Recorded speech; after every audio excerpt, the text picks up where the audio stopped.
is of the lockdown, but it is I think 32 or 31. I can't remember. Doesn't matter. Thank you for joining me tonight. I have a very special guest tonight. I'm very excited to have him on the show. But before I bring him up, ladies and gentlemen, please remember a few things. If you're watching this on Facebook, please join us on YouTube. It's a far better experience on YouTube. And bear in mind that I have decided that the Facebook Live will not be happening for very long. I did say last night that I might end it by the end of this week. I'm still deciding. But one thing's for sure, if you're watching on Facebook, this is going to be deleted as soon as it is done on Facebook, and you will have to go and watch it on YouTube. So just come on YouTube; it's far better. And also remember, ladies and gentlemen, that you can donate to all my performers that are on. Well, for each performer, like for example, tonight it's Obakeng, and you can donate by going to this QR code, which you'll see somewhere on your screen tonight. And if you feel generous, donate 20 Rand, 100 Rand, 2,000 Rand, whichever. It's whatever you can afford. And it will be open for 2 days. So even if you're watching this after the fact, you can still donate up until the 30th of April. So please, even if you can't donate, share, let people know. You never know who might be able to. Other than that, ladies and gentlemen, I think it's time. So please stay with us. We're going to have a nice chilled conversation. We're also going to play a game with you guys, which you guys can also get involved with. And also remember that you are more than welcome to comment and ask questions. I'm already seeing comments coming through, which is great. I love this. Nabila Isat is saying good evening. Raida Hussein is saying good evening. Good evening to you guys. Storm live in 3, 2, 1. Camille Abraham saying hi. And Rochelle saying hola. And Nabila Familia. Hello again. Thank you all so much for tuning in. This is awesome. Thank you guys so much. Please don't forget to subscribe. I've got a lot more interviews coming up during the lockdown. And I'm trying to give these guys a platform where you can get to know them, they can entertain you, and we can have some interesting conversations. Matthew Turner is back. He's not related to William Turner, which was disappointing. I wish he was. All right. Ladies and gentlemen, without further ado, it's time to bring on my guest for tonight. He is one extraordinary man, and I say that because he's done a lot in his short time being part of the comedy career, and we're going to talk about that tonight. So, ladies and gentlemen, with a thunderous round of applause, even though we're not going to hear it, but we'll imagine. Ladies and gentlemen, please welcome Obakeng Moroe.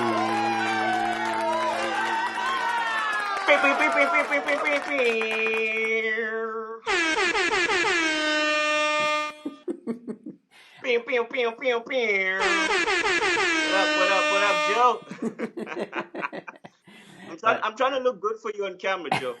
You know? It's not working. Yeah, I'm rocking my homeless look. Well, apparently I look like a criminal, so that's I have according nothing to to do with that. Yeah. Oh yeah, I now. plead the third.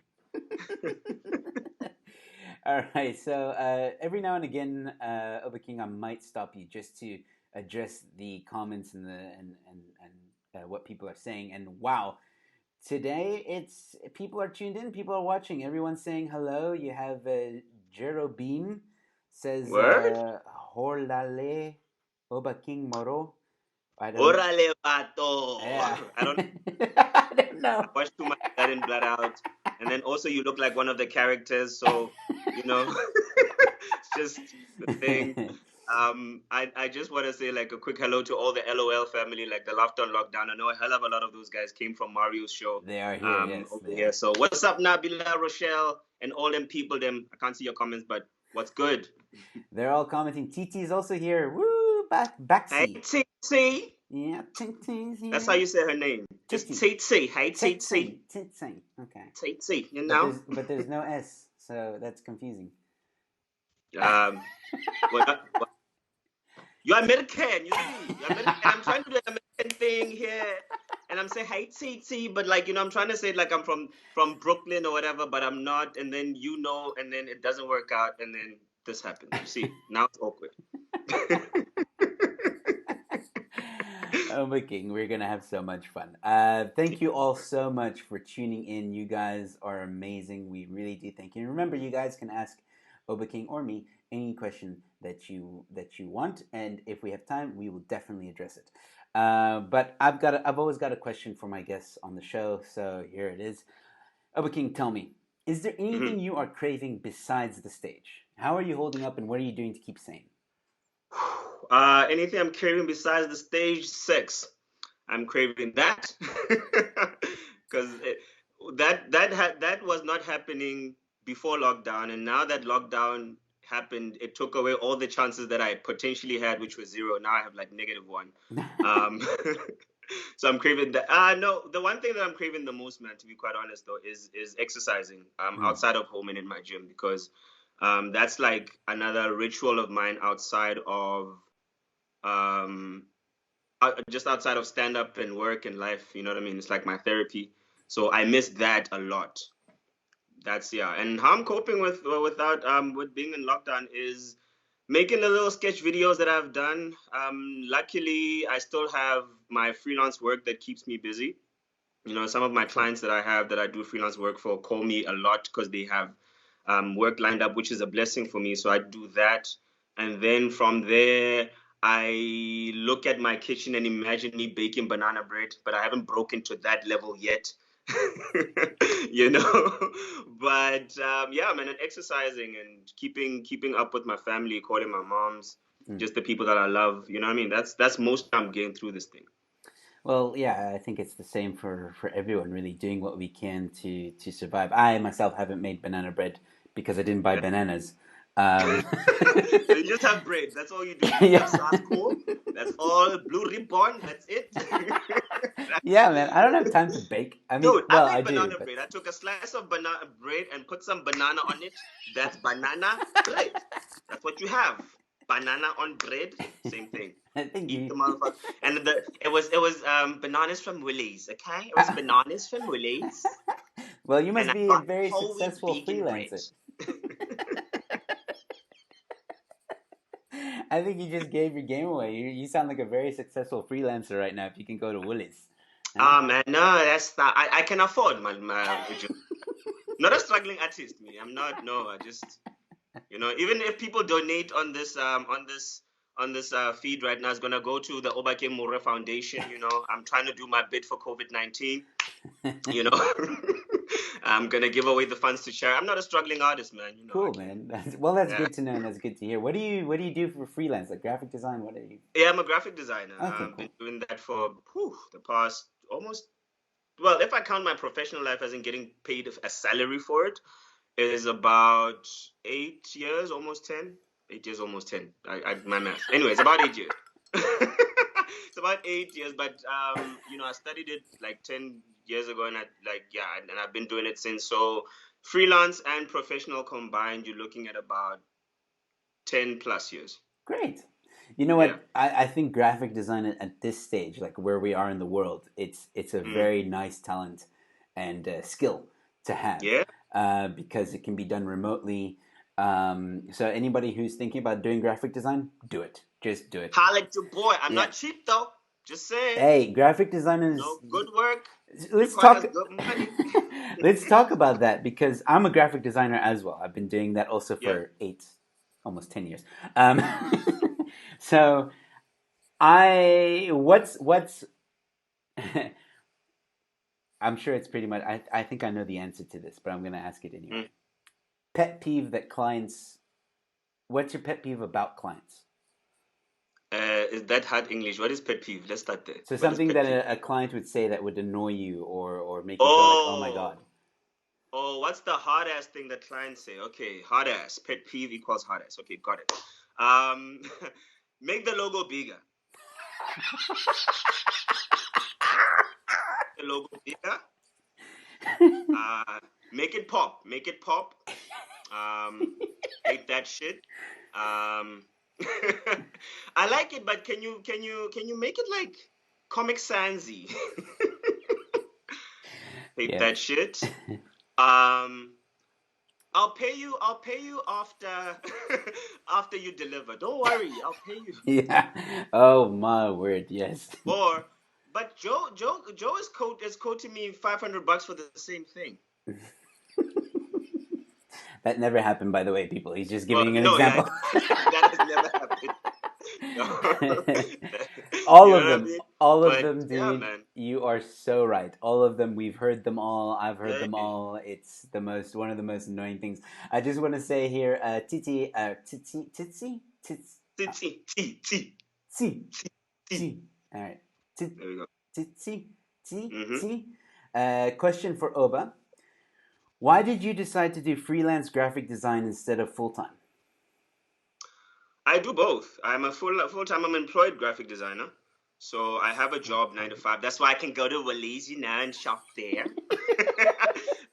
So I'm a full-time graphic designer employed, and then I do freelance on the side for one reason and one reason alone: money, baby, money. Mm, You have to have multiple streams of income, man. You can't yes, just depend on your one salary. This is yes. why side hustle is the thing. So I do graphics on the side, do graphics with chips, Mm.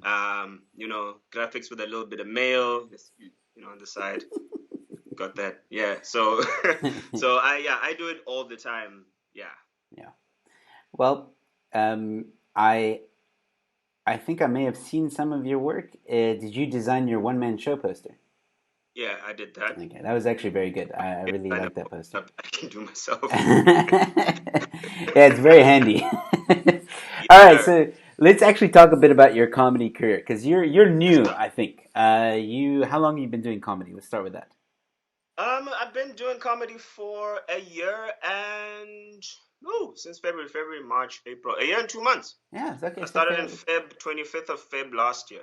All right, cool. So Mm. fairly new. 2019. When Yes. was that? 2018. Yeah, that one. The one that makes it a year from last year until now. That other February. Yeah.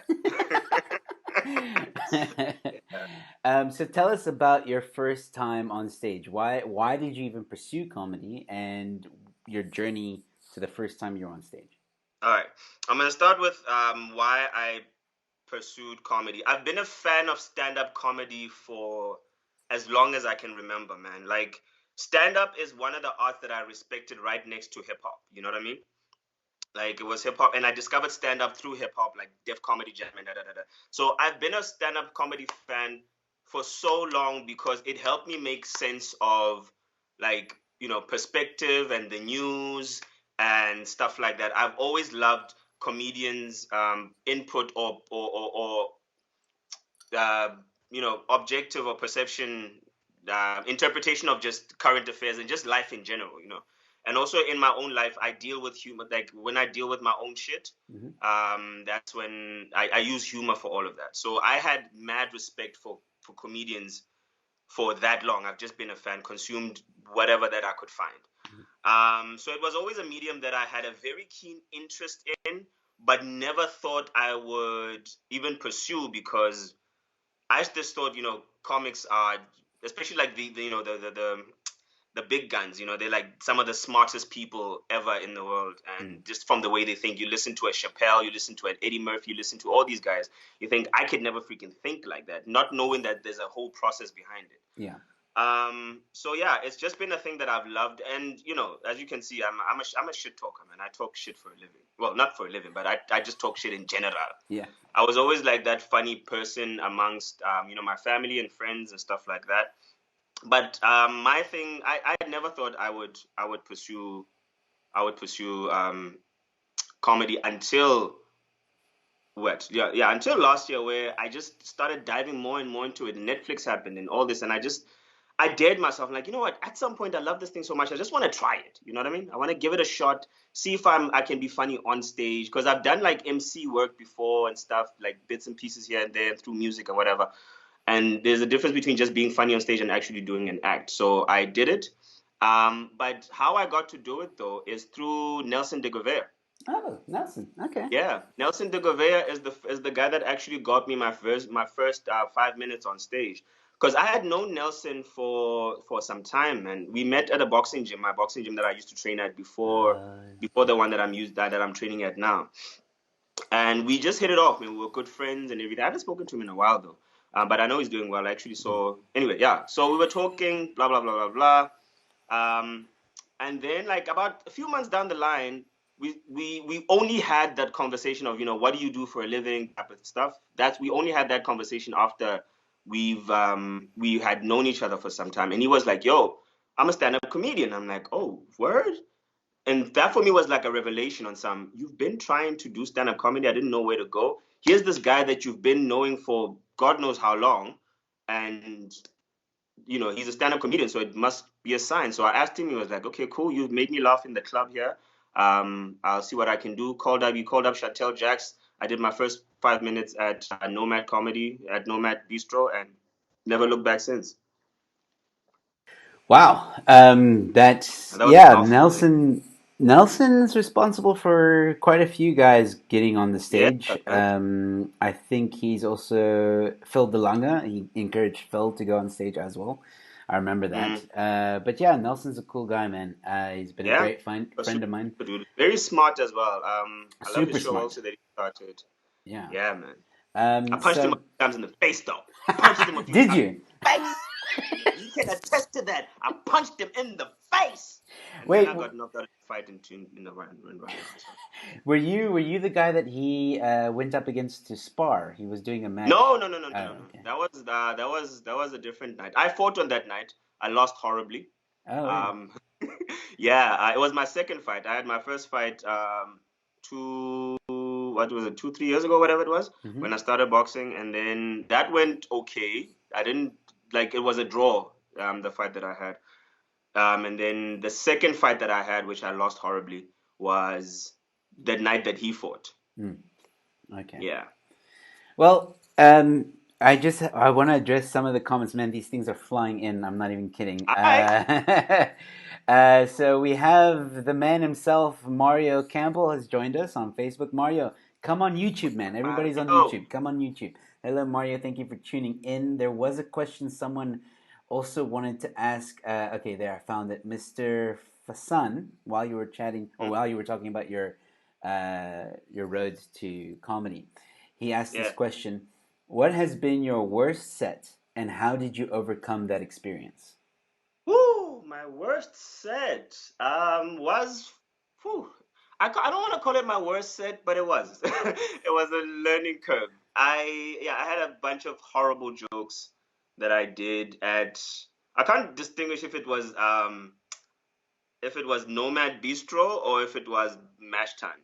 But it was definitely Nomad Bistro. You know when you crack a joke, it was a horrible joke. I'm not gonna do that joke now because it's No, you horrible. have to. You have to now. You have to. Hell no. Come Hell on. no. All right. All right. Whoa, whoa, whoa, whoa. Wait. If I get the comments, if I get the people in the comments, if I get the crowd to say, "Do it," you got to give the people what they want. Man, You yeah, got to get the people. So we'll wait. No, it's no. a Continue horrible your joke. It has story. some Afrikaans in it. It's bad. But Okay. anyway, Joe, when you do, yeah, this was at Nomad Bistro. You know when you crack a joke and then you're expecting it to get a laughter, and you can hear your words leave your mouth and drop right in the middle of the crowd somewhere. Goes and looks for a report, comes back to you and says, "Yo, bro, there's no laughs out there. There's no laughs at all." Like my laugh came back to me. It was crickets. Crickets, bro. That was Nomad Bistro. I died, but I died a few times at Nomad. We It all was do. it was it was nice. Yeah. It was And nice. how did you overcome it? Just by pushing on, man. Look, being bad on stage was not a first for me with comedy. I've been bad on stage doing other things. You know, I've been bad on stage as a rapper. I was a fairly decent rapper, still am. But yeah, I had bad shows doing that as well, and Yo, yeah, man, it wasn't new. It wasn't new. You know what I um, mean? I gotta let you know, man. Everyone's asking you to say what the joke is. Everyone's just they're begging, dude. You Look, gotta I, give the I, I people what they want, forgot. man.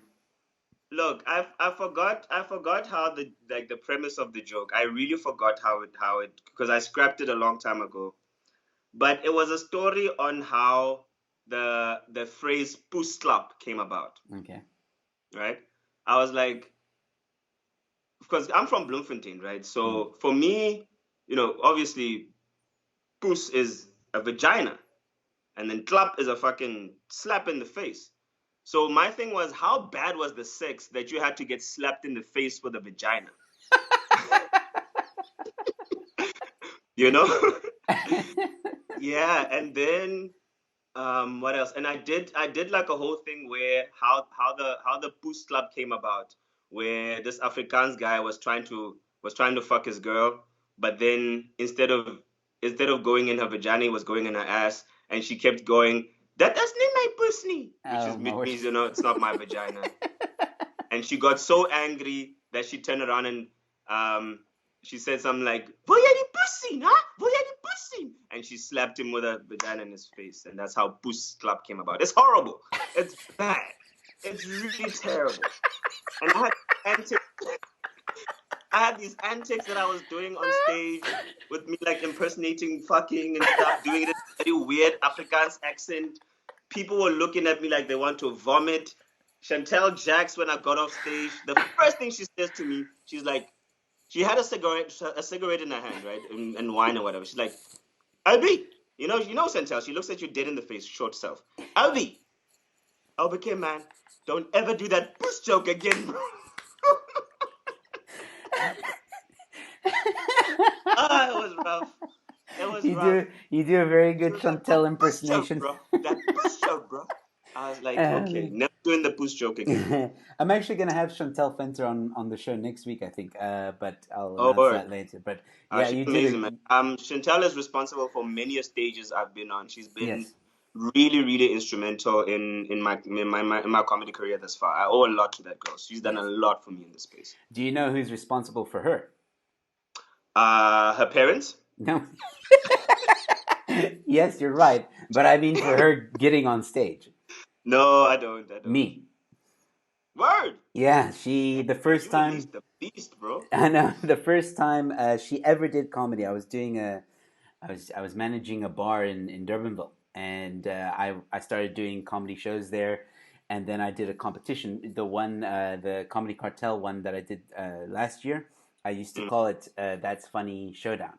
So this was years ago, and I did a competition. She was staying in Durbanville area at the time, and Yeah.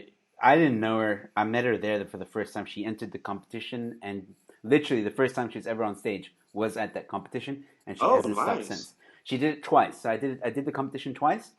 The Uh, one year and then the following year, I think in the second year she got her and Pius started together in the second year, I yeah. think. And so I'm also Pius was the first stage he was ever on was on that competition as well, Oh, and nice. Nice. so they met, and then they both haven't stopped since. So I'm proud of them. I'm very very proud Yeah. of them. No, Um, Pius is also another dude that I've worked very closely with Pius on many a thing. So he's also another dude that is still today very instrumental in getting on stages. He's got me a couple of gigs. I've performed at numerous of his own gigs. So, yeah, and obviously, like, yeah. So yeah, big ups to Pius Tulu as well. And he's doing some amazing stuff on Instagram right now with his I've one seen. liner show. Yeah, Yeah. no, I've seen. Mm. Um, so I just want to address some of the stuff of Mandy's comments. They're actually quite People funny. love me. Yeah, they love you, man. So after they heard the joke, Yeah. um, we lost half of our audience. No, I'm kidding. Um, no, I'm kidding. We didn't. Some people are laughing at it, but I think they're laughing at. I'm not sure. They'll need to be a bit more clear. I think Yeah. they're laughing at the story because you Yeah. know that it was a crap joke or whatever. But some guys are actually saying, like Mr. Fasan or Fasan says, it's not that bad. Uh, Rida thinks it's funny. Nice. Maybe there's She merit in that joke. I don't yeah, know. Rida says I love it. I've always said um, to comedians sometimes a joke like that joke, for example, that one that you were saying now, Mm, it's not necessarily that the topic is bad. I mean, it is. yeah. I mean, look, let's be honest. Saying, yeah, I'm not even comfortable saying it. The P word, Mm. and even PK. PK. I I don't always say it. I'm not as a person, as a personal thing. It I'm not just comes comfortable. from you. It just sounds like pus. So that's that's probably how you say it. I say Like I'm puss. just fucking with you. Here we But go. but I'm not comfortable really saying it. So I always believe this, and I think this will help you. Write the joke again. Maybe Mm, watch this and write it as you're saying it, yeah. and find a way. It's the way in which you say it, not necessarily um, the words you're saying. So for example, like instead of saying the p word all the time, you can Yeah. emphasize, you can act it out. There are different ways of letting. I always tell people this: if you want to do a toilet humor joke or something Mm, that's a bit blue, mm. let the audience connect it in their minds. Don't say dick vagina in their faces the whole time. Yeah. Yeah. Yeah. You know, Yeah. let them make the connection because then they laugh even harder because then Yeah. they're not You even you're shocked. quite right. You're Yeah. quite right. So if there's a I way think. if there's a way where you can write that joke where they can make the connection themselves, you've won, in a sense. So I don't. I True. mean, you're saying it. You told me. I didn't think. I honestly, I thought the setup was terrible of that joke, Thank you. but the punchline. I see where you Yeah. want to go. I see the premise, and I'm like, you know what? The premise is funny. That I Yeah. agree with. The premise is definitely funny. So it's a matter of how. That's all it is. Well, yeah. But also like I love toilet humor from other people. I'm just not good at it, and it's not really also my. Well, I don't even know what my thing is yet. Yeah, you still. But it's one of those things that I'll if I decide to go back to it, I will. But if not, it's not like I'm not too Yeah. hung up on it.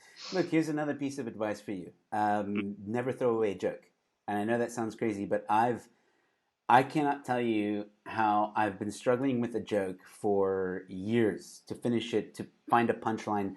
And then I'll be, so it's a topic about whatever. It's a topic about Mm, clothes, for example, or relationships. And then years, dude, 3, 4 years later, I come up with a different joke, different premise, but then I'm like, oh, wait a second. I can add this to that old joke, and then oh, it can be nice. like Yeah. one whole thing. And I can't. So never throw it away. Put it on the back burner till you figure out your voice to all your style, because that will also help. Once you figure out your voice and your style, then you can really look at it and be like, okay, I'm gonna add Obakeng to this, Yeah. the real Obakeng. So that's also Oh, cool. got you. Got you. Got you. We got a question: execution or idea, which takes priority? That's a good question. Uh for me, it's whoa. It's execution. Hmm. Well, I want to say both, but that's kind of sounds like a cop out because they asked me one or the other. Why I say execution is because I'm a very expressive person, and most of my jokes and everything that I do, I'll do some facial expressions or I'll walk around the stage, or so I use a lot of it. Like you see now, even when I'm talking, I'm using my hands a Hmm. lot. That's just how I am. So the execution of it for me is sort of like the cherry on top, like the Hmm. that little thing that makes it work. Hmm. You know what I mean? So yeah, that's what takes priority. But obviously, it has to be a good idea for you to have even an even better execution. So it's like a balancing act, if you will. Yes. I agree. I think it depends on who you are as a comic, and I think it depends on your stage as a comic. So, for Yeah. example, if you're a starting out comic and you're literally your first time ever on stage, then you're gonna need to come up with the idea before you can execute. You need a script. True. You need something to follow. As Mm, you progress through the years and you get experience, then, like you just said, it's a balance. Like sometimes while you're doing a joke, you're executing the joke, but then something else pops up, another idea, and then you execute that, and then it that builds. yeah. It builds. And like improving, something happens with the audience, whatever the case may be. And then sometimes you're just chilling, smoking some weed, and You inspiration know, hits. comes through. There we go. Yeah. That's for me. Funny enough, it like most of my jokes always happen when I'm in traffic, which is now why Dude, I me haven't too. written anything because of the fucking lockdown. I haven't been in traffic for a long time. I need those annoying motherfuckers on the road to freaking give me some inspiration, fam. Okay, wait. How do you? Here's a question. How do you write though when you're driving? Because I find it difficult. Like, I'm exactly like you, dude. When I'm driving in traffic, Yeah. I come up with some good stuff. Now, how? But I find it frustrating because I can't drive with my phone. So I usually just like a voice note, or for a voice note. Yeah. do you do the same? I do the same. What I do is because I have people living in my head, Joe. Like I have some serious mental issues that people don't know about. It just comes across on stage. So I would have the joke in my head while I'm driving, and I'll switch off the radio or whatever it is that's a distraction, and I'll kind of start performing the joke to myself. So while I'm in traffic, so now I look like a crazy person. Like while I'm in traffic, some people are watching me. I'm going, so ladies and gentlemen, so when you, and there'll be people watching from like the side of the road. So I do that. So I do that. I kind of perform to myself and say a few words, so that I kind of have that in my head. So Yeah, I don't have to get my phone and record it. yeah, And once I park and I'm good, then I'll take my phone out and I'll record it yeah. to myself. So that little small minute or however performance that I have in my own car to myself is sort of like a mind map, little pin drop thing. But dude, you and I are exactly the same. I do exactly. I perform it. I like, ladies and gentlemen, like if I'm on my way to a gig, ladies and gentlemen, Yeah, I'm going through it. yeah. Sometimes if I come up with an idea, I try and perform it as well in traffic. Um, I'm And just after so that, after glad to I'm know I'm thinking, not the only I one. must be freaking out of my mind. Well, we have But then I a go do it on stage, and I'm like, yes, I like being out of my mind now. It's cool. we have Ryder who says, "Try getting caught by a cop. Maybe you can think of some in the police van."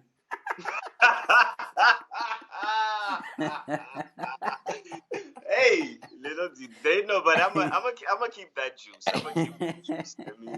Let me not. You know what we should do? Maybe we should just get in the car, not drive. Just get in the car. Maybe put on the radio for a bit, pretend we're driving, and maybe Yeah. inspiration will hit. Just don't commit any crimes. Just Yeah, just yeah. chill No, no, there. no. We Like, just stay in the car yeah, and, like, and pretend we're this is what driving. it feels like to be a criminal. I am now a criminal. We have this criminal in South Africa, this very famous Maleven. Like, I don't know if you know the guy. Mm-mm. If you Okay, it's like this. Just if you go on YouTube and go type Maleven, MA11, the word, because yeah, American and then South African and then anyway, uh, yeah. So now we don't have to like upgrade to my 11, which is 11. We can be like my 2, like. Just keep it there, Yeah. and just pretend we're criminals, and then maybe the ideas will come up. I don't know. Okay, cool. So we're gonna play that game now. I always like to play it about halfway through the show. We've got quite a few viewers. So for those of you who are listening, I'm gonna explain. If you haven't seen my show before, I'm just gonna explain very quickly how this game works. So I like to call it the interrogation game, which is exactly what's basically going to happen. Oh, by the way, Obakeng, I've increased the time to 2.5 minutes, and I'll keep you updated God with damn it. with how that with the time that you have left. Okay. So, ladies and gentlemen, this is the interrogation game, and basically, Obakeng and I have prepared 3 statements about ourselves. So I've prepared 3 statements. Obakeng has prepared 3 statements about each other. And it is our, like, for example, if it's my turn, then Obakeng must try and interrogate me to find out which of the 3 statements is false. And my goal is to make sure that he doesn't find out which one of the statements is false. Now, once I pull up the statements, you guys are more than welcome. Whoever's watching is more than welcome to try and guess as well, try and figure it out. And I will obviously tell Obakeng which one people think. I think. Do you want to be interrogated, or do you want to be the person who interrogates first? Let me interrogate you first. This is my interrogation. Are you sure? Yeah. Alrighty. So that means I'm going to pull up my statements. Cool. So I will read you. I'm not going to start the time until I've read the statements to you, and make sure that you are with us.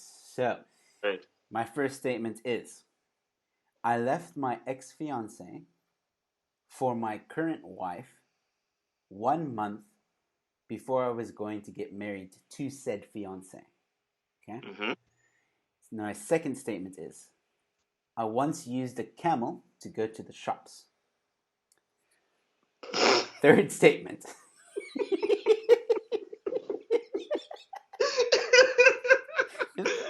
Third statement. Yeah. um, I noticed I have a grammar mistake there, but it's fine. I have once licked an eyeball. That's the third statement. So An eyeball. yeah. So I'll read it again. I left Okay. my ex fiance for my current wife 1 month before I was going to get married to said fiance. I once used a camel to go to the shops, and I have licked an eyeball. Are you good? Yeah, I'm good. All Okay. right, here we go. Your 2.5 minutes Um, starts now. left your ex fiance. So, where did the wedding take place? Well, the wedding. Which wedding? To Oh, my wife the or wedding to didn't my take place. fiance? What? Okay, why did you leave your fiance? Because I met my current wife. Obviously. Okay. Uh, Bongs, which country was this where you went and went to the shops with a camel? Egypt. I used to stay in Egypt. Okay. Uh, the eyeball that you did, was it human or animal? Human. Okay. What? Jesus. Oh. Uh, what did it taste like? Salty. The eyeball. And did you swallow it whole or licked? Okay. Never mind. Okay. I'm so terrible at this game. 1.5 I could minutes. never be a CIA agent. Uh, okay. How was it riding the camel? It Okay, was no, fun. actually, what were you gonna buy when you were riding the camel? I was gonna buy sweets and a dish called koshari. It's an Egyptian dish. Kushari. Yeah. Oh my good, great God. Okay. Okay. How else? 60 What seconds. did your ex say when you left her and then got married so quickly after you left her? Well, I left my fiance 1 month before my scheduled wedding with her. I left her Okay. 1 month before that wedding, and I got with. I only married my current wife this year at the beginning of this year, but I All left right. my ex for her. Um, That makes sense. you left the ex for her. Yeah. Okay. Hmm. People keep sending me WhatsApp text. Sorry, man. So this is distracting me a bit. No, it's okay. Bong says All right. one is true. Bong, just so you know, people are helping you. So Bong says one is true, and Rida says one. Okay, that doesn't help. One is false. Um, Mhm. 15 seconds. Okay. Let's see. I don't know what else to Ten ask you, seconds. man. I'm so bad at interrogating people because I'm such a nice guy. Um. Three, Let's see. 2, 1. Did you get any rash from riding the camel? No. That's That was a weird. stupid question. um, Jeez, man, I don't know. I'm bad at interrogating people. I just believe, but I think I know. I think I know which one is the truth and which one isn't. I'm inclined to think that obviously, like I'm thinking three is a horrible lie of you licking a human eyeball, or it's either that or you are into some weird shit, Joe. It's either you are into some weird shit. um, and then because I know your history of living in Egypt, I want to believe too, because of just cartoons I've watched, because of Aladdin and shit. and, and what I know about Egypt and the camels. I'm stereotypically believing that people actually ride camels to the shops, just like our Americans believe that we have lions in the backyard. I believe that shit. So so I'm gonna go on a limb, and I probably two is the lie, but I'm gonna say three is the lie because I'm gonna say three is the lie. All right, so 3 is your final answer. Yeah. All right, 2 is the lie. Shit, I was right. I was right. I so wanted to say true is the lie, but because Egypt and camels, you see, and camels, man. And the thing is, I was just thinking it would be so cool to just like get on a camel, and here's your shopkeeper like right there, and you're like, can I have some milk? You know? Dude. All That would be right, so so cool. You Like don't. I knew that it was I kind of knew, but yeah. You don't have to do this when What it's. were you doing licking eyeballs though? Let's go there. What were you doing licking fucking eyeballs? I was Wait. I was just gonna say I'm gonna explain each statement. Okay, so Okay. you don't have to when it's your turn, but it's Yeah. up to you. So obviously, it's a true story that I left my ex fiance. So I was gonna get married to this one girl, and a Mm, month before the wedding, I left her for my current wife. mm, Fortunately and unfortunately for some parties involved, the relationship I was in just wasn't right. We both knew it, and mm. we broke it off. And I found the woman I was supposed to be with today, and I married her, and I'm with her today. Um, the second Were you statement, creeping? no, Were you this. creeping? Because that's a hell of a lot. That's a hell of a lot. Very close to like break up to marriage, Joe. I think you were creeping, Joe. Actually, we Joe, only you were got creeping, married Joe. 2 years after the breakup, so Right. wasn't that quick. Okay, so second statement was I once. Okay, so the camel thing is obviously a lie. There are Yeah. camels in Egypt that you can ride around, but they're usually for tourists at the pyramids, and Mm, there are like camel farms and stuff like that. People own camels, so you can mm. find a camel to ride, but it's not. I mean, they have cars, they have roads. So it's not so it's not like rent a camel, like No, and then you can't Uber a camel. Like, no, but I was living out my camel fantasies. That sounds very bad, but I was living out my camel fantasies in the thing, and then I was just like, it would just be cool to just buy stuff on a camel, dude. Like, I look, don't care if you show up in a Harley or whatever. If I show up on a motherfucking camel, what? You got nothing on me, bro. Got nothing on me. I got a camel hump. they are Hump fun to day. ride. They What? are. All right, cool. Let me stop being a dick. Okay, Yeah, so number three was I have licked an eyeball. Okay, so one of the girls that I used to date way back when, like I think when I first came to South Africa, I was dating this yeah, girl, big eyes. Yeah. and honestly, I think we're both just curious. I don't know why, like we thought, like, hey, what does an eyeball taste like? But So what one the of fuck? us, Did you just go like, okay, let's lick yeah, my eye? basically, I licked her and she licked me. I know that sounds bad. I licked her eyeball, she licked my eyeball. Oh Um, my god. So the minute you go to a girl and say, "Oh my God, you have such beautiful eyes," she must be careful because Joe might be trying to lick that eye. What the fuck, Joe? Okay, were you guys on drugs or some shit? no, Like, I wish where, we where, where were. do you go from? Where do you go from? Oh, baby, and then like, how the fuck does that happen? Like, I let me think lick your eye. I Let me. I don't know You if have I'm such gonna beautiful eyes. I just want to lick them. What? I don't know No, that's so. if I'm gonna dig a bigger hole by saying this, but her and I were still virgins at this time, so it's like you're kind of limited with what you can do. And I'm not saying that licking eyeballs is a sexual thing. I'm not You saying that at are, all. Joe. I'm just saying that when you can't do other things, you tend to get bored, and then you think of like, hey. What does your eyeball taste like? I don't know why. I don't know why, Only but we you do did. that, Joe. Nobody else in the world does that. That is your thing.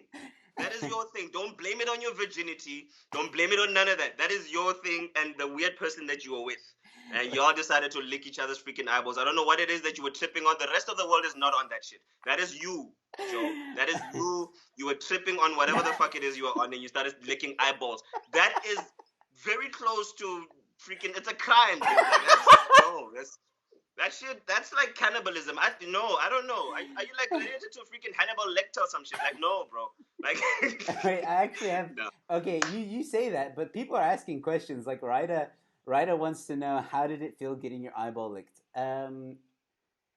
Honestly, it didn't feel that weird. I know that's funny to say, but I would imagine it's like putting on contact lenses, um, because it was That's a literally lot of contact. a quick like lick. It wasn't like it's not like it's we did it like Nah, it wasn't like nah. I think that was some so. BDSM shit. I think that was just like, yeah, big boy, open your eyes. And then I want to lick the eye. Tsitsi says, Did you cry, Joe? Did no. you cry? Joe, how did it taste? It tasted salty. How bored were you, Joe? And now you are newly married and on lockdown. I'm seriously worried. Joe, Joe, I'm never gonna look at you the same again.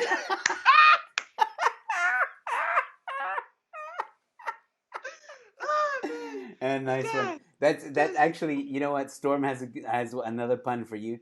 Did she answer aye aye, Captain? You're the apple of my eye. Okay, cool. It's your turn. It's your turn. All right, cool. So Okay, we're moving on. cool. Let's go.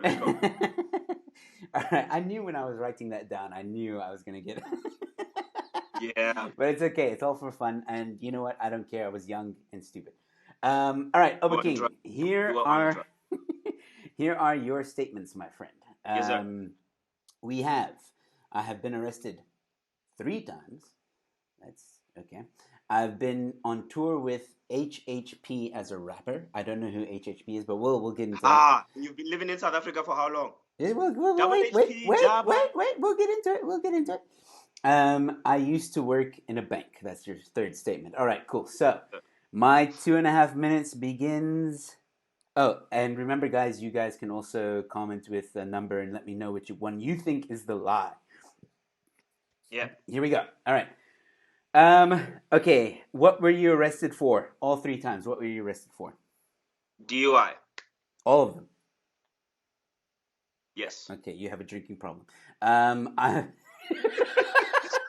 But I'll explain the story to you when we get to the end of the year. But yeah. I've been on tour with HHP as a rapper. Okay, I don't know who HHP, but that doesn't matter. That doesn't matter because Okay. you mentioned earlier that you used to MC Mhm. and you were a rapper. So I'm inclined Yeah. to think that that statement might be correct. The question is, in other words, I believe that you were a rapper. I do believe you were a rapper. Yeah. But the question is, were you on tour with HHP? That is the question that I'm not sure about. And then I used to work in a bank. Mm-hmm. What bank was it? West Bank. For how long? 6 years. What year did you start? 2007. What year did you graduate? 2006. 2006. What were you? Graduate as in university, not graduate as in American. Like.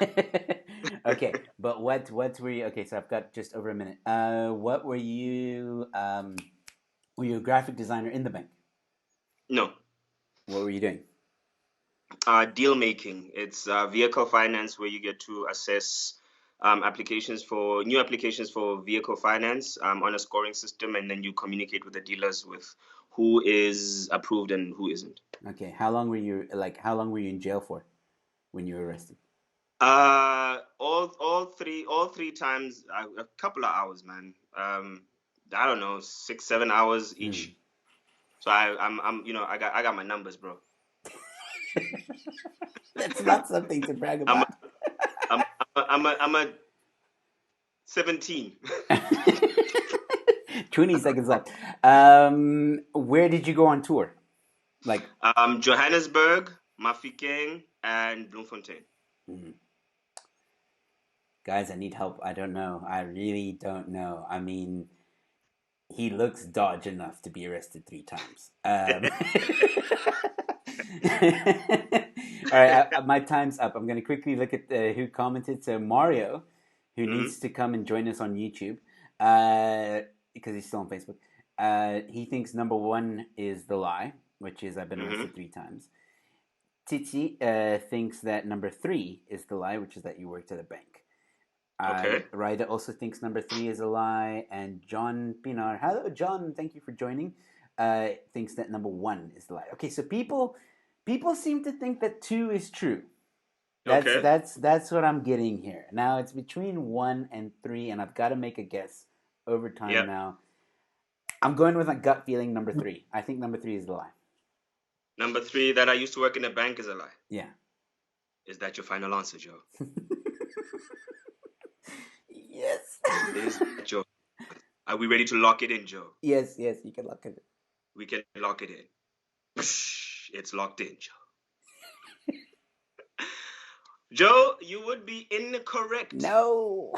You are incorrect. Number 2 is actually the lie. I knew it.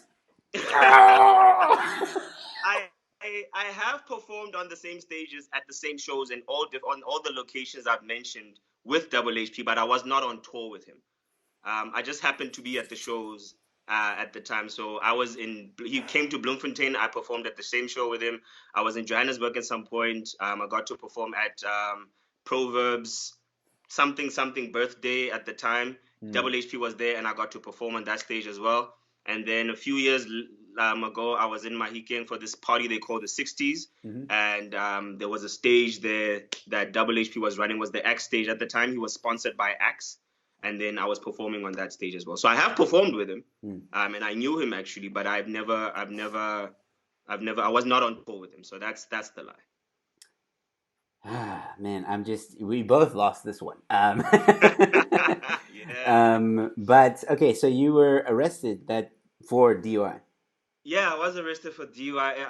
It was 3 times, and I don't have an alcohol problem. The first time, It's very hard to defend. I know. Look, the first time was entirely my fault. Well, all of them was my fault. But anyway, the first the first time, like, we were driving. We were at a friend's place in Somerset West. I was rolling with these other buddies of mine here in Cape Town. All of this shit happened in Cape Town, by the way.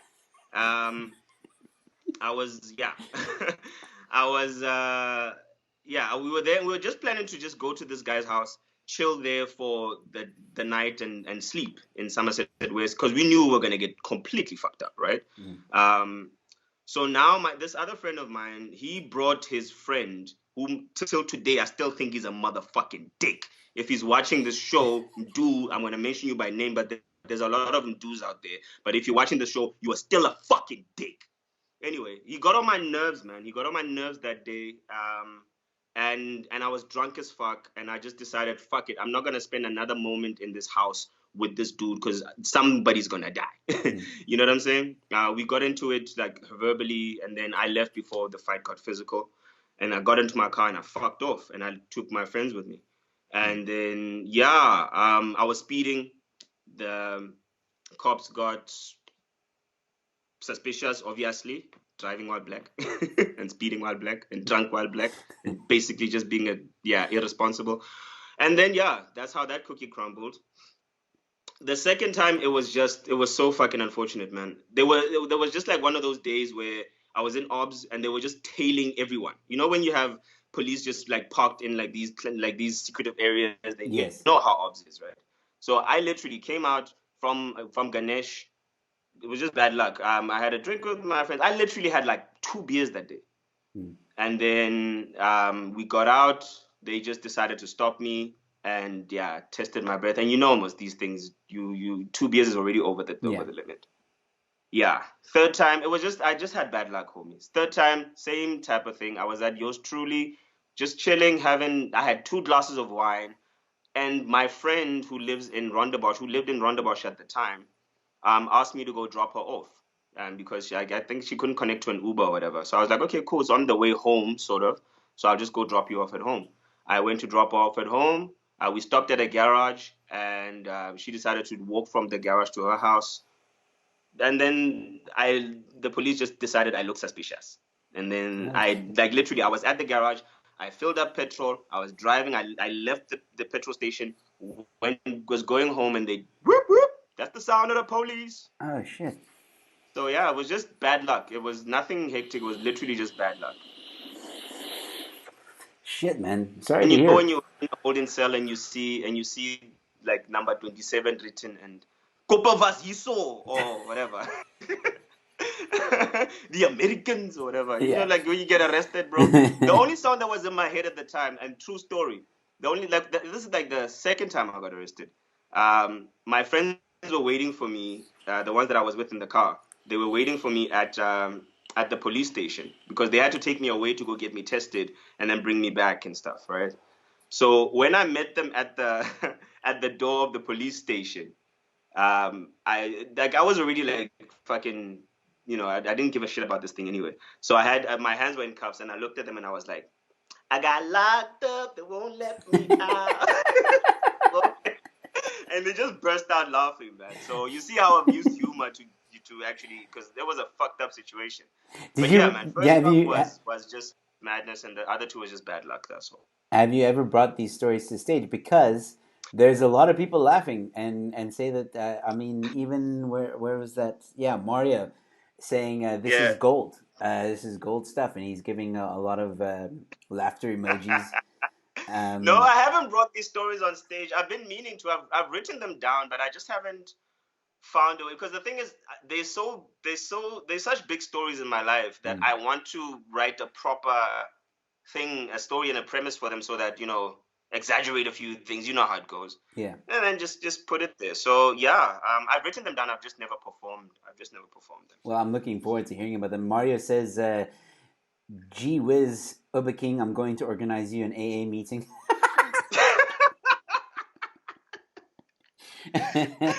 Mario knows, like I'm probably like even amongst all the people that we always chill, I'm probably one of the least drinkers in like amongst the comedians when we chilling there. But there was a time though where I used to get properly fucked. Like that first time when I got arrested, dude, we bought so much booze that day. It was payday vibes, salary Yeah. motherfuckers. You know what I mean? We bought booze. I think we literally that day, me and my friends bought easily, fuck man, maybe over two grand worth of booze, because one of the guys also had like his package. He was leaving the job and he got a lot of money, so he bought like bottles and shit. Dude, it was debauchery, and I just decided fuck it. Mm. And Well, yeah, I got into it with that motherfucker, and then it led me to jail. So fuck you, dude. Anyway, well, Titi says, "I'm not laughing at the stories. This is too deep. I'm laughing at his theme song." Which was it makes it funny. And then Mario, true Mar- story. My friend can attest to that actually. Mario says again he doesn't want everyone to know that he has a drinking problem. So I don't think Mario buys your story too well. Yeah. Let me keep that comment to myself. Mario's my friend. I don't want to put him on blast. I love Mario. He puts me on to game. Yeah. All right, man. So we're almost nearing our hour. Which yeah, man. Crap. I was so much like I told you before we went on air. We can go Um, over an hour. I've seen shows that go a little bit over an hour. These people are ready, willing, and able. Come on now. Give me time, bro. Give me time. yeah. I will. Don't worry. Mountainous. Because Let's. I do wanna ask. I don't know if the people watching know this about you. But I want people to know this about you, and I think it's an Yeah. important thing to talk about. You won the Kasi Comedy Showdown, and in doing so, that led you to the Jive Comedy Festival. Tell us about Yes, that sir. journey, and Oh man. how was it? Ah man. Easily still to this day. It's still my best comedy experience ever, because I was so new into comedy. You know what I mean? I Mm, hadn't even been to the Jive Funny Festival ever. mm, Like, never mind performing on the stage. I'd never even been to the Jive Funny Festival. Um, and for that to happen so quickly in my comedy career was insane, man. That journey, like, big ups to Pius Kulu and yes. and Kolping Bumba, obviously, and Eddie Kassar. They did a fantabulous job with that. It was insane, man. I mean, the whole journey after submitting the video, going through all the motions of so many stages that we had to perform in prepping, it was nerve wracking, because you had to get sharp. You know what I mean? Because they kept telling us like, "Yo, for you to win, you got like 3 minutes, and you have to freaking win it." So all those stages, I had to remain sharp. And when I got to perform at the Jaya Funny Festival, and just being in that place, the Baxter Theater, and looking out at that theater, it just showed me the possibilities of what can happen with comedy if you just put your mind to it and just do the thing. Because that's the moment that showed me that anything is possible at whatever time. There's no time frame of something is supposed to happen. When it can happen at any time, you just got to be ready. Mm. you know so yeah, I felt like I was on top of the world, man. I got to share stages for 30 odd days with insanely great comedians who I'm still in contact with today. Fiso Nene, Lindy Johnson, Calvin H. Goldstone, who is Oh yeah. phenomenal. Kev Orkian from, well, he's based in the UK, but he is from, jeez, I forget his country now. His original country. But anyway, yeah, I forgot now. yeah. Anyway, yeah, just go come to me after the show, and he's gonna hate me if he sees this. But he's such an awesome guy. So that taught me a lot. It taught me about timing, about stage presence, about just professionalism. How big shows happen, everything that happens behind the scenes. So it was a surreal experience, and to this day, man, I still can't believe that that happened. Like I look back at the pictures, and I'm like, Yeah. that happened to me within 6 months of comedy. Mm. Yeah. It's crazy. And that shit just lit a fire under my butt to just keep going. Mm. Well, Yeah. I know even when it was happening with the Kasi Comedy Showdown, I was speaking to Pius a few times during that period, and I asked him. I Mm, remember towards I think it maybe been the semifinals somewhere around there, or quarterfinals. yeah. I asked him, so who's to look out for? Who's really stepping up and slaying? And I asked Pius, I asked other comedians, and they all said your name. They're like Obakeng, watch out Word. for him. Yeah. Um, even the people in the competition were saying like, yeah, Yeah. Oba King's doing very well. So Ah, very proud of you. fantastic. It was awesome to meet you at a gig, and you got to Yes, perform on one sir. of my gigs. I thought you were Yeah. hilarious. Hotel competition. That was dope. Yeah. I think first I met Bongs as well, Bongani. Bongs. Yes, it Yeah. was. And yeah, man. So tell us, after you did the comedy Jive, you also started to. I mean, this is also something that not a lot of comics do early on in their Mm. career. But you put together a one man show. Tell us about that. Yeah, man. That for that to happen, I have to say a very big shout out to Tracy Rose of um Kelvin Corner, the place that I did my show at, Hmm. because she's largely responsible for that happening. Um, I was hot off of uh the Jive Funny Festival, and obviously, I'm going to sound like a celebrity now. There was so much hype around me.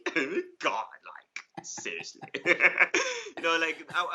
I wanted to capitalize on that, right? So Yes. I was thinking of putting a show together, and then Tracy hit me up. They had just opened this new spot called Kelvin Corner Hmm. in uh in in Woodstock, and she was like, "Yo, man, are you interested in doing a show here?" And I just decided to like take it up, because they had pretty much everything that I needed to make a show there, and they were going to help me out with marketing. So I just thought, you know what, this is a thing, an experiment that I can do as like a litmus test to see exactly how many people I can put together with the little bit of attention that I've garnered from the competition, Mm. and what it just feels like to be on stage for 30 plus minutes Mm. doing your own jokes and just being there. I wanted to feel what that feels like, that pressure, that preparation, that work in the marketing, all of that stuff. So I did it as an experiment to see, is it possible? Can I do it? And yeah, man, I ended up just going and do it, and it was a resounding success. I only did the one. I did two actually, but the one was a failure. It wasn't a failure because I had like 5 people, which was dope. Because Yeah. I only had like 80 people in there. So yeah, man, I did it as an experiment to myself. After Tracy hit me up, I had known Tracy for a long time, like through music and stuff. We used to do a little stint at the band, and just from around Cape Town. So she's largely responsible for that show happening. Because had she not called me and been like, "Yo, we want to do a show, and I see you a comedian, let's do a thing," that show would have probably never happened. Wow. Well, at least maybe there. So yeah, I took that opportunity, ran with it, and that's how, for obvious reasons, happened. Cool. Did you feel any backlash from the industry? Not backlash, but there were people that I think they thought, it's very ambitious of me to try and do a one man show after 6 months of being in comedy. But it wasn't necessarily said directly to me like, "Yo, man, you shouldn't be doing that." No, it was just like, "Yo, you can't be," like general conversations that happen. Like, you can't be in comedy for 6 months and then think you can do a one man show. But I never took it as a jab, because I've heard those statements just said in general conversation. So I never really took it as a jab. Like, are they specifically talking about me, Mm. or are they talking in general? So I didn't really. So I don't want to actually say backlash. Mm. Instead, a lot of comics actually, or the ones mostly I was close to, they actually supported me in the Mm. marketing as well. So That's good. not really backlash per se. Yeah. No, I ask because sometimes I would like maybe backlash is the wrong word. It's more Yeah. like worry. I think. Yeah, Because we've seen, I know I've seen in the 10 years that I've been doing this, like I've seen a lot of guys that try to do a one man show very early on in their career and it doesn't go well. That's yeah, not a reflection on them that they're shit. It's not that. yeah, They just don't have the experience or they lack the know how of doing a show or promotion or marketing. There's a lot of, I mean, you know this. yeah. There's a lot There's of a other lot of things. things. So it Yeah, doesn't necessarily mean that he's not funny. It just means that yeah, maybe the marketing wasn't good or this whatever. There's a lot of yeah. things that can contribute to the failure of a show. Mm, Now, for some guys that try it out and want to do it for the first time, again, you're one of those stories which I can put with Prof Z because he also yeah. had support. He when he did his one man show, he had support from Mo, from Mm. what's that? Some mochas. That the fire, Samoka, yes. yeah. So he had that support. That's a juggernaut. That's like a big promotion platform.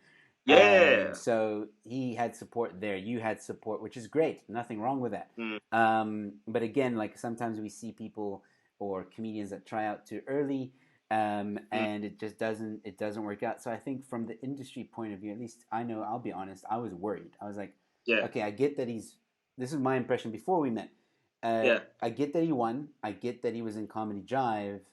Mm, This might be a risky move though, because I yeah. felt like you had such a good momentum, Mm, that if you don't do it right, it could hurt you. yeah. But I say that, however, I also thought this, and I was like, you know what?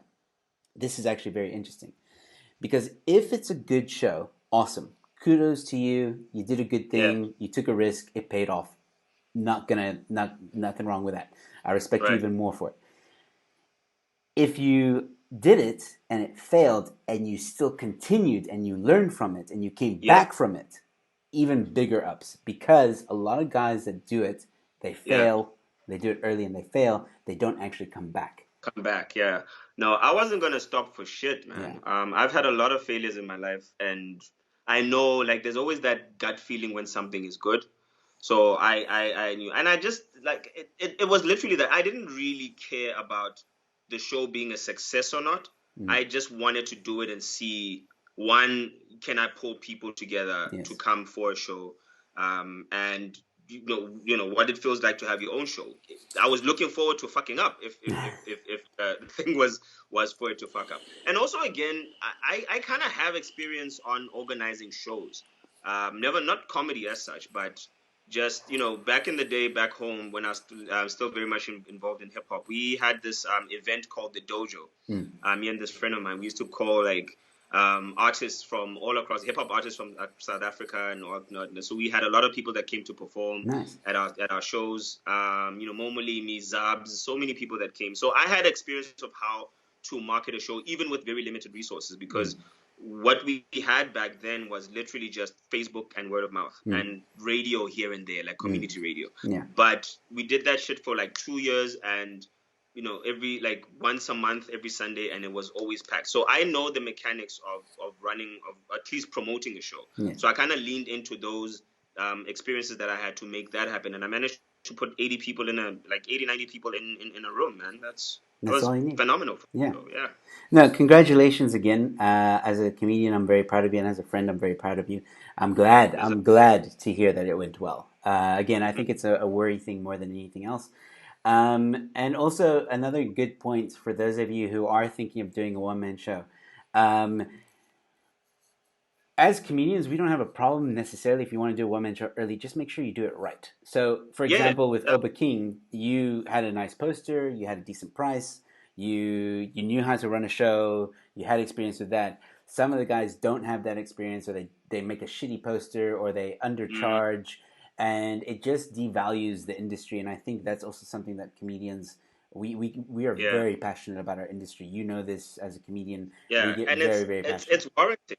It's warranted, and Yeah. and I actually appreciated when people became vocal. Like, yo, man, are you ready for this stuff? I mean, I had conversations with people. Nelson de Gouveia was there at my first show. He was the host actually, and Chantel Jax was also there, and a very good friend of mine, comedian friend of mine, who I met through the Gussie World.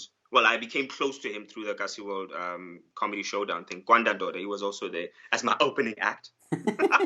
you know, we had many conversations with these people, and I Mark Johnson, and then we talk about, are you ready? This is how long are you? I didn't even do an hour. I think I did like 30 to 45 minutes. Mm. You know what I mean? Mm. So I appreciated that so much, because these are people that have been in the game for so long, man, Yes. longer than I have, much more experience than I have. You know Yes. what I mean? And I was asking them questions, they were giving me answers, and I busted my ass, man. Like, Yeah. I was on stage literally at least 3, 4 times a week, Yes. at least like 4 times everywhere I could find a stage, even if it's 2 minutes. Yes. Or I mean, two gigs or whatever. Yeah. If I do 2 minutes, I just make sure I busted my. Because the thing is, when I'm not performing comedy, I'm researching as well. I'm listening to Yes. what people are saying, and everybody, the resounding communication was, you gotta be on stage as much as you can for your shit to work out. Yes. So I did that, and it worked. So, having that feedback from comedians performing, talking to people like Pius Klulu and Chantel and all the other kind. I appreciated all the feedback, or even all the questions and the worry that I had from them, because it made me aware of certain things. It made me question a lot of things. It made me sharpen a lot of things, and I wish I still use till today. And I'm grateful for that experience. No, absolutely, dude. Like I said, you are clearly one of the success stories that took a risk, and because you surrounded yourself with a good team, if I can put it that way, or just Yeah, good friends, you were able to pull it off. And again, kudos to you. I was just saying that for anybody that's trying it, this what Obakeng's actually talking about right now is actually very good advice for anyone that wants to do a one-man show. Find people that have experience with doing one-man shows. Absorb yeah, their knowledge, absorb their experience, ask questions like, oh, how what's the I'm doing it at this venue, where do you think is the best place to put the stage and the spotlight, and do you have sound? yeah. Think about all those things. It's very good advice for anyone that is thinking or wants to do a one-man Yeah, show, whether you've been doing it for 6 months or you've been doing it for 10 years and still preparing. yeah, um, man. so yeah. Look, I'm gonna just quickly go to the comments. Mhm. We have Mario, who's Mario's given a little bit of a what's the word I'm looking for now? Not a Mario there at my not show. I a. think Mario was Mario at my first was my one man show. I think Mario was there at my one man show. I I think don't he know. was Mario, let us know. there. He's giving us a little bit of a background, if I can put that, a prequel or a origin story. That's the one. He's giving us an Yeah. origin story because he says here, Joe gave me my first 5 minutes, and I met Oh, he Obak. loves that story. Joe gave me my first 5 minutes. I love Joe. If it wasn't for Joe, I wouldn't be a comedian right now. Hold Joe on. wrote my first joke. And I met Obakeng a week and a half after that at Nomad for my second 5 minutes. Crazy Yeah, world. So he's giving a bit of an origin story there. yeah. Love Mario, man. No, That's Mario's one. great. Mario, like, one thing I love about that dude, and he knows this. We have conversations all the time. He is one of the most dedicated people to comedy that I've ever seen. This guy has been in comedy for what? Less than a year, I think. Mm, And already he's putting on shows. You know what I mean? yeah. He's making his own shows. He's doing these interviews and stuff. He's just always ready to work. And I've Yes. performed with Mario so many times, and we've gotten very close. And that's why I like roasting him so much. But he's one of the people. What I love most about him, that's better than his jokes, is his dedication to the craft. He is there. He has his mic, he has his speakers. Sometimes there's shows that we wouldn't have had if Mario didn't bring his speakers and his mic. He just always wants to work, and you can see that come across when he performs, and the kind of shows that he puts on, the stages that he's like managed to make, Mm, shows that he's managed to make. He's quite phenomenal as a dedicated comedian. yes. No, Love he that. is. And it was a pleasure having him on my show. So those of you who haven't seen that episode yet, please look in the history. You'll find Mario Campbell, a very interesting guy, very funny guy. We had a lot of Yeah. fun. Cool, man. Molly, Molly, Molly, Molly, Molly. I'm sorry. I'm sorry. Like, I love Mario, but hey, he's gonna hate me so much for this. Oh He's my god, probably still watching. I know he's gonna hate me so much after this. Oh my god, I love you, Mario. All right, That's my man. boy. It's my I boy. think He it's roasts me all the time. I think it's time for us to say goodbye. The chats have calmed down a lot. Yeah, So I usually give the guests a moment to just give us any wise words, or just if you have a message for the audience, whatever it is, you can go ahead and say so. And then if you want, you can hang on Skype until I'm done doing my yeah. sign off, and we can have a quick chat afterwards. Or if you need to go, you can just hang up. It's up to I you. ain't got nowhere to go. I'm on lockdown, fam. All right. So, is there anything you want to say to our audience? If you look to the right of your screen, there's a donation scan thing. Scan that, donate. You got a good show today. Give us money. 20% goes to Joe, 80% comes to me. I need to buy bread. That's the first thing I want to say. Second is my motivation that I like, it's my little mantra. More than that, it's just like, don't stop for shit and stay in the game. You know what I mean? Whatever it is that you want to do, whatever it is that you want to achieve, get advice, listen to people, whatever, but don't stop for shit and stay in the game. Stay present in the thing. Whether you're on stage, off stage in your life, whether you're on stage or off stage as a comedian, do not stop pushing. Don't stop learning. Don't stop asking questions, because the more curious you are, the more busy you are, the more present you are, is the only way you're going to get success out of literally anything in life. I swear by that. I do believe in that. Take some time out, eat healthy, exercise, because you don't want to be unhealthy and not fuckable in life, because we all want to be fuckable. So be fuckable. Don't forget to work at yourself and be fuckable too. Go to the gym. There's a lot of things now that I'm saying. But yeah, take care of yourself and be present in the game all the time, all the fucking time. Nobody's gonna help you out. There's no free pass. There's no VIP pass. There's no nothing like that. You gotta make this shit happen yourself. That's what I gotta say. All right, ladies and gentlemen, that was Obakeng Moroe, my guest tonight on Sit Down and Lockdown. Thank you all so much for tuning in. Thank you all so much for the comments. Ryder, Mario Campbell, Nabila Isat, we had Titsi, Mr. Fasan, um, Raida Hussein, Storm Legacy, and we also had who else? Who else? We had some. Sorry, Matthew Turner. We had Bongs. We had so many of you guys tuning in.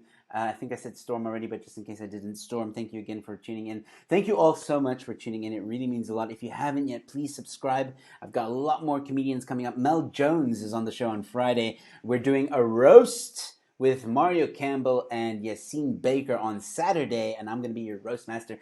And we're going to do it with a bit of a twist, because the audience gets to roast us, and we're going to roast each other. We're just going to have a roast fest. So we're going to see how that show goes, and hopefully we'll do more of them in the future. And I'll invite Obakeng on a roast, maybe, if he's keen for it. And then, yeah, we'll see how that goes. So please, ladies and gentlemen, don't forget to share. Don't forget to donate.